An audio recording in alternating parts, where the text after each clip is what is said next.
Hard work. Senator Reynolds. Thank you very much, Mr Acting Deputy President.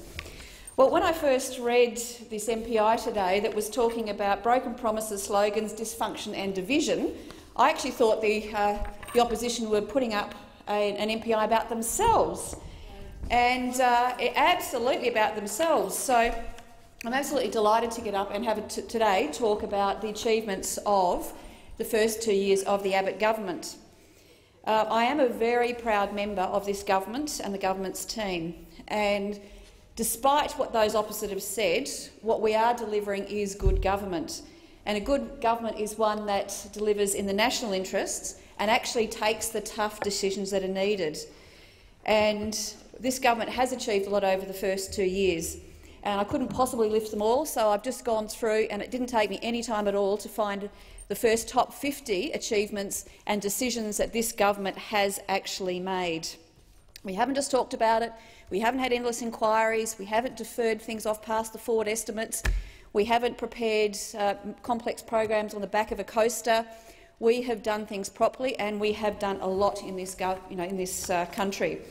So what did we inherit? So I just went back and had a quick look to see what we inherited and what the Labor's idea of a good government actually is. So Labor's idea clearly of a good government are record deficits, massive debt, the world's biggest carbon tax, which actually didn't work, many more people unemployed, NBN project delays and cost blowouts, cost of living on the increase, billions of dollars of taxpayer money wasted on pink bats and school halls, grocery watches, fuel choices, and the debacles go on and on and on. Illegal boat arrivals are out of control. They lost control of our borders. Education standards actually slipped significantly under Labor, and health services got more expensive. And to add insult to injury to all of that, despite their absolute promise, defence spending was absolutely gutted. So that is the standard that we've had from Senator Ludwig just then, and that's what Labor think is good government. Well, let me just go through a few of the achievements of this government in 2 very short years. First of all, on the economy, we've abolished the carbon tax, saving Australian families at least $550 a year, and also taking a yoke off small business and also large business, which ultimately creates more jobs. So that's number one. Number two, we've abolished the minerals resource rent tax, which again I know from my own state would have been an absolute disaster. We've conducted a commission of audit, which conducted the most comprehensive review of government spending in a generation to highlight waste and areas of unsustainable spending, which we are now addressing for the first time in history. Those on the opposite side didn't do that. We're stopping Labor's proposed bank deposit tax, again, which was regressive and unnecessary and very punitive. Number 5, despite the rhetoric from those opposites, labour force participation is actually increasing, so much to the point where we've now created over 335,000 jobs. We've actually created 335,000 jobs, and participation rate, particularly amongst women, which is fabulous, is actually increasing. More to be done, but I reckon in 2 years that's good government.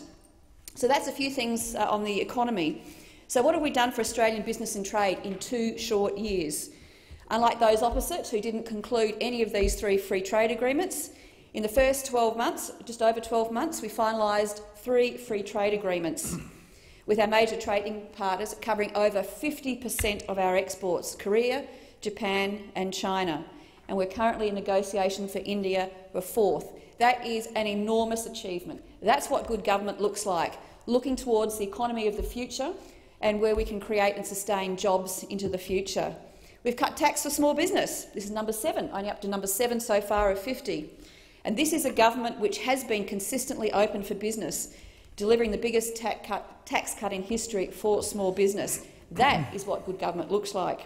We've introduced an instant asset write-off for small business, which means that all small businesses can actually now invest for jobs and for growth for their future. We've introduced a red tape reduction program with repeal days. So far, what have we done? We've actually cut $2.45 billion in red tape on business.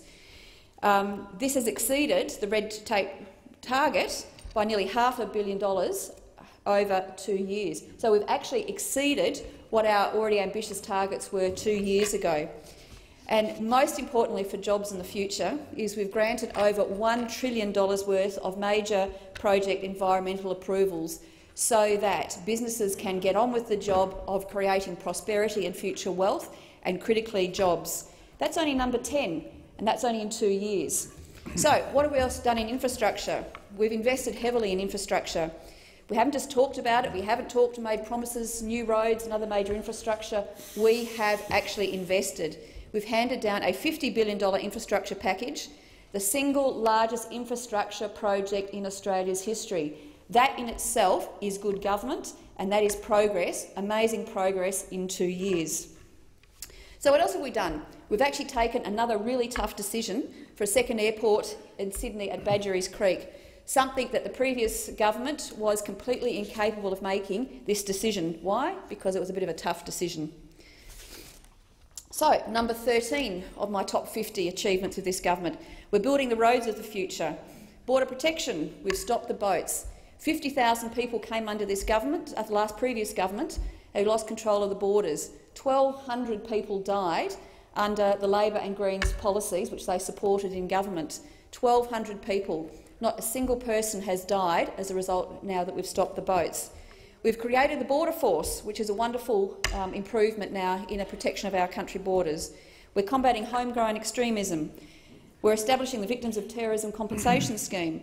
We've reintroduced temporary protection visas. Again, just a few of the many achievements in border protection and national security. In the environment, what did the previous government do? Apart from introducing a carbon tax, which, as we've seen, didn't even work, we're actually doing a direct action. We're planting trees. We're getting out. We're looking after the environment. We've got thousands of people across the country working in the environment. You may laugh, but direct action means just that. We're not just talking about protecting the environment, we are actually getting out and protecting the environment. Not only are we building trees, rehabilitating saline farmlands, we're protecting the Great Barrier Reef, and we're doing all of that and still cutting carbon emissions by 26 to 28% by 2030. So not just talking about it, we're actually doing it. Education, they're numerous, but the thing that I'm particularly proud of, as is the Foreign Minister, is the new Colombo plan. What have we done in 2 short years? By the end of 2016, over 10,000 Australian students will have studied in the Asia-Pacific region. That wasn't done by those who talk about education over there, it was done by this side of government. And in defence, something that I'm extremely passionate about, particularly as I had to suffer through the broken promises working up at Russell offices, when we were promised that there'd be no funding cuts, you made the strategic reform program cuts and reforms and you get the money back. Guess what? Another broken promise by those opposite. And the legacy is going to take at least a decade to fix. The government's conducted a first principles review, which has got universal support and is now actually being implemented. We've commissioned a white paper, the most comprehensive in living memory, and it's the first one, unlike those opposite, that is actually fully costed. It will be absolutely fully costed, including the force structure review. Again, something those opposite were completely incapable of. In my books, that is good government. We've actually initiated a competitive evaluation process for Australia's future submarine program, and we've got 3 potential bidders are now underway. The previous government did not commission a single vessel in 6 years. In 6 years, they did not commission a single vessel, which has resulted in the valley of death that we've been talking about. This government has funded it, and they're now making it a reality. And including, we've also bought and funded the Future Frigate program by 3 years. Those opposite did nothing. We are. We've also brought forward the Pacific Patrol boat tenders, and also we're starting to remediate the issues that were caused by those opposite on the Air Warfare Destroyer program to make sure that it can be delivered. We've invested in the Joint Strike Fighter, and we've also, I think really wonderfully, reinstated the ADF Gap Year program. Now that's only 32 actual delivered achievements in this government. So what's number 33 for regional and Northern Australia? We've delivered the white paper on developing Northern Australia, which, as we know, will result in a complete transformation of our north in terms of the society and the future jobs and growth. We've committed to funding for Northern Australia through the $5 billion investment in the region. We've implemented a comprehensive draft relief package We've released the Agricultural Competitiveness White Paper. We've also recommenced the live export of sheep, cattle, Senator goats to Reynolds. Your Bahrain time is eaters. up. That